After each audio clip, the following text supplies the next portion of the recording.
तो दोस्तों what if का 8th एपिसोड हमारे सामने आ चुका है, जहां वॉचर के मुंह बंद ना रखने की वजह से पूरा मल्टीवर्स अब खतरे में आ चुका है। ये पहला व्हाट इफ एपिसोड है जहां हमें वॉचर के अलावा भी कोई कैरेक्टर दिखा जिसकी कहानी पिछले एपिसोड से कंटिन्यू हुई। तो जहां हमें पिछले पार्टी थॉर वाले एपिसोड के एंड में अल्ट्रॉन विजन दिखा था, वहीं हमें इस एपिसोड में उसकी कहानी पता चली कि सिर्फ विजन को हासिल करने के बाद उसने अर्थ का क्या हाल किया, प्लस कैसे उसके पास बाकी 5 इन्फिनिटी स्टोन्स आए और कैसे वो एक मल्टीवर्स से दूसरे मल्टीवर्स में जा पाया। इन सब के ऊपर हमें एपिसोड 4 में दिखने वाला इवल डॉक्टर स्ट्रेंज फिर से इस एपिसोड में दिखा और अब वो मल्टीवर्स के एवेंजर्स को असेंबल करने वाला है। तो आइए इसके बारे में और डिटेल में बात करते हैं। तो दोस्तों मैं हूं अमन सिन्हा और आज मैं ब्रेक डाउन करने जा रहा हूं व्हाट इफ के 8th एपिसोड का कि क्या होता अगर अल्ट्रॉन जीत जाता। तो स्पॉयलर्स का ध्यान रखते हुए चलिए शुरू करते हैं।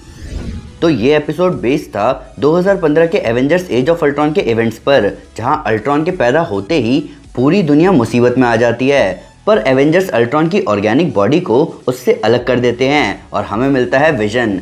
अब यही है यहाँ का नेक्सस इवेंट, जहाँ ओरिजिनल रियलिटी में एवेंजर्स विजन को अल्ट्रॉन से चुरा लेते हैं, वहीं इस रियलिटी में विजन अल्ट्रॉन के हाथ लग जाता है और इसका रिजल्ट इतना खतरनाक होगा ये किसी ने नहीं सोचा था। ये फैंस में चल रही थ्योरी को और सच करता है कि ओरिजिनल MCU रियलिटी के अलावा बाकी सारी रियलिटीज़ बर्बाद हैं। इन सब के ऊपर हमारा पिछले एपिसोड में सबसे बड़ा सवाल था कि अल्ट्रॉन के हाथ में सोल स्टोन कैसे आया, जिसका जवाब हमें इस एपिसोड में मिल गया कि इस इन्फिनिटी स्टोन को हासिल किया थैनोस ने, जिससे अल्ट्रॉन ने 2 सेकंड में सब कुछ छीन लिया।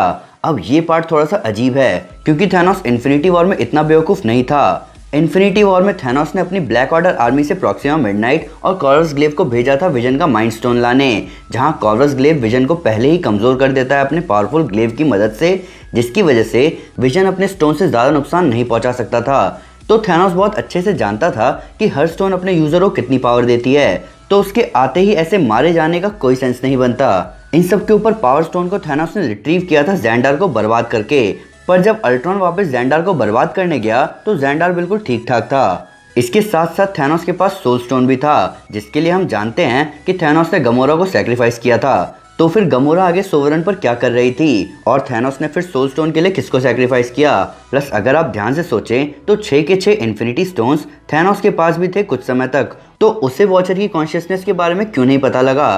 प्लस हमने ये सवाल पहले भी किया था कि क्या इन्फिनिटी स्टोन की मदद से एक रियलिटी से दूसरी रियलिटी में जाया जा सकता है, क्योंकि स्टोन्स हद से हद इल्यूजन क्रिएट कर सकते हैं, ना कि एक रियलिटी से दूसरी रियलिटी में ट्रांसफ़र।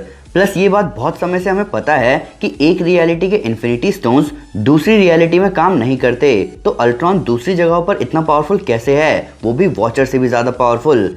वापस बात करें वॉचर की कॉन्शियसनेस के बारे में, तो वॉचर को अल्ट्रॉन के पीछे खड़े रहकर बस चुप रहना था, पर वो चुप नहीं रहा और पूरा मल्टीवर्स मुसीबत में आ गया। हालांकि वॉचर अपने आप में भी बहुत स्ट्रांग बीइंग है, जिसको डरा हुआ देखना सही में बहुत हैरान करने वाला नज़ारा था। मैं आपको वॉचर की पावर का एग्जाम्पल इस तरीके से समझाता हूँ कि मान लो आप किसी एंट फार्म को देख रहे हो, आप उन एंट्स में से किसी भी एक पर्टिकुलर एंट की मूवमेंट को नोटिस कर रहे हो, पर आप इंटरफेयर नहीं कर रहे क्योंकि आप ऐसा नहीं करना चाहते, और एंट को भी आपकी प्रेजेंस के बारे में कुछ नहीं पता क्योंकि उसकी बॉडी की बायोलॉजी उसको ये अलाउ नहीं करती। तो यहाँ व्हाट इफ में अलग अलग रियलिटीज़ एंट कॉलोनीज़ की तरह हैं और वॉचर हमारी तरह है जो कि ऊपर से एंट कॉलोनीज़ को देख रहा है। तो अगर इन सारे एंट्स में से कोई एक अल्ट्रॉन एंट आप पर अटैक कर दे तो आपको कैसा लगेगा, और यही हुआ वॉचर के साथ। अब बात करते हैं नताशा और क्लिंट के काम की। नताशा और क्लिंट अपनी पूरी कोशिश कर रहे हैं अल्ट्रॉन को हराने की। अब यहाँ वो आर्निम ज़ोला की दूसरी कंप्यूटर सेंटिएंट सिस्टम को यूज़ कर रहे हैं ताकि अल्ट्रॉन को इन्फिल्ट्रेट कर सके।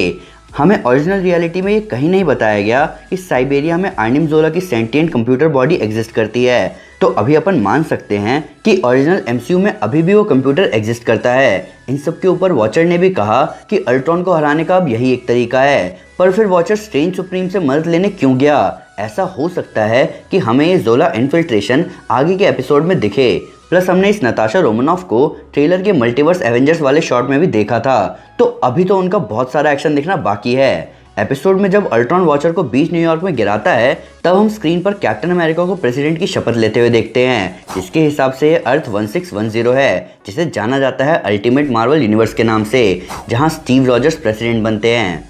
एपिसोड में क्लिंट का एक हाथ नहीं होता, ऐसा कॉमिक्स में कहाँ देखा गया है ये मुझे ध्यान नहीं, पर डीसी के ग्रीन एरो का एक हाथ नहीं होता है Batman the dark night returns comic series में, तो शायद बिना हाथ वाले हॉकाई का इंस्पिरेशन वहां से लिया गया हो। हालांकि इस कॉमिक में ग्रीन एरो तीर चलाने के लिए रोबोटिक आर्म का यूज नहीं करता। प्लस एपिसोड में नताशा का हॉकाई को गिरने ना देना पैरेलल था एवेंजर्स एंड गेम का, जहां हॉकाई कोशिश कर रहा होता है नताशा को खुद को सेक्रीफाइस करने से रोकने की।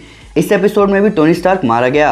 ऐसा लग रहा है कि फैंस मार्वल स्टूडियो से जितना टोनी को वापस लाने को कह रहे हैं, उतनी बार मार्वल टोनी को मरते हुए हमें दिखा रहा है। इस एपिसोड को मिलाकर अभी तक टोनी स्टार्क टोटल 4 बार मर चुका है 4 अलग रियलिटीज़ में। प्लस डार्क एपिसोड की लिस्ट में ये एपिसोड टॉप 3 पोजीशन तो लेगा ही। हालांकि मेरे लिए टॉप डार्क मोमेंट पूरी सीरीज का वो है जब फ्रिगा थॉर को पार्टी करते हुए पकड़ लेती है। एपिसोड में अल्ट्रॉन एक पूरे यूनिवर्स को खा जाता है। ये नज़ारा देखने में आपको ऐसा लग रहा होगा कि यहाँ अल्ट्रॉन गैलेक्टस जैसा दिख रहा है, पर गैलेक्टस भी एक पूरी गैलेक्सी को नहीं खा सकता। गैलेक्टस सिर्फ प्लैनेट्स को खाता है। तो यहाँ आप मान सकते हैं कि अल्ट्रॉन गैलेक्टस से भी ज़्यादा पावरफुल है, जो कि किसी भी रियलिटी में घुसकर उस रियलिटी को तबाह कर सकता है। प्लस यहाँ टाइमलाइन भी अब थोड़ी कंफ्यूजिंग है। वॉचर ने इस अल्ट्रॉन को देखा था पार्टी थॉर वाले एपिसोड के एंड में। इस अल्ट्रॉन ने वॉचर को सेंस किया इस एपिसोड में, जिसके बाद उसकी और वॉचर की यहाँ फाइट हुई। तो क्या पार्टी थॉर वाला एपिसोड फ्यूचर में हो रहा है जहां अल्ट्रॉन बाद में आया, या फिर वॉचर वहां पर अल्ट्रॉन के आने को भूल गया? एपिसोड में अल्ट्रॉन की आवाज़ दी है रॉस मैरक्वार्ड ने। रॉस मैरक्वार्ड ने एवेंजर्स इन्फिनिटी वॉर में रेड स्कल का रोल प्ले किया था, पर ओरिजिनल अल्ट्रॉन को आवाज़ दी थी जेम्स स्पेडर ने। और मैं कहना चाहूँगा कि पहली बार हमें ऐसा लग रहा है कि किसी कैरेक्टर की आवाज़ अप टू द मार्क नहीं थी। जेम्स स्पेडर की आवाज़ की डेप्थ और टोन को कॉपी करना बहुत मुश्किल है, पर ओवरऑल बाकी वॉइस कास्ट बहुत ज़बरदस्त थी। इस एपिसोड में एक बढ़िया चीज़ ये भी हुई कि बेनेडिक्ट कम्बरबैच की कास्टिंग को लास्ट में बताया गया, और ये ज़रूरी भी था। हमें अगर एपिसोड के शुरू होने से पहले ही पता चल जाएगा कि कौन कौन से वॉइस एक्टर इसमें आवाज़ देने वाले हैं, तो हमें थोड़ा बहुत आइडिया तो लग ही जाएगा कि एपिसोड में हम किसे एक्सपेक्ट कर सकते हैं। ऐसा बॉलीवुड मूवीज़ में बहुत होता है, जहाँ सरप्राइज कैमियो को मूवी के शुरू होने से पहले ही अनाउंस कर दिया जाता है स्पेशल थैंक्स लिखकर। बाकी वॉइस एक्टर्स की बात करें तो हॉकाई, स्ट्रेंज सुप्रीम और आर्निम जोला को छोड़कर बाकी सभी कैरेक्टर्स की वॉइस एक्टिंग उनके ओरिजिनल कैरेक्टर्स ने नहीं करी थी।